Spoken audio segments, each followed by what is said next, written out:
Welcome to episode 9 of Ask Trent, where I answer your questions about all things brain speed ball. And the question that came in was, Trent, I see you playing with the brain speed ball all the time with a partner, but you're not calling out the letters and numbers, just your partner is. What gives? Because when I play with my clients and my friends and family, I'm calling out the numbers and letters and playing right along with them. So that's a great question, because there's two ways to look at playing this game.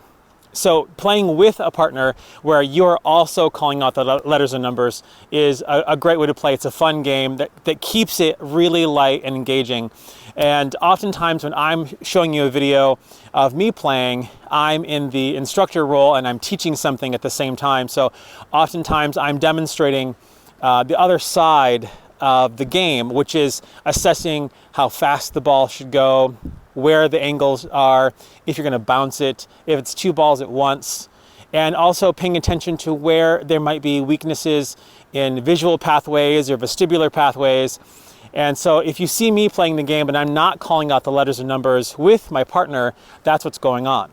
So I definitely encourage you to try both ways and see what works best for you and for the people that you're playing with, your loved ones, your family, if you're a professional working with clients, because you might find that for some clients, playing the game with them is really where you get the best results. And sometimes just focusing on assessing and finding the best game for them is where you get the best results. There's not a wrong way to play, as long as it's fun, as long as it stays joyful and trains the senses in a way that keeps the brain engaged and paying attention.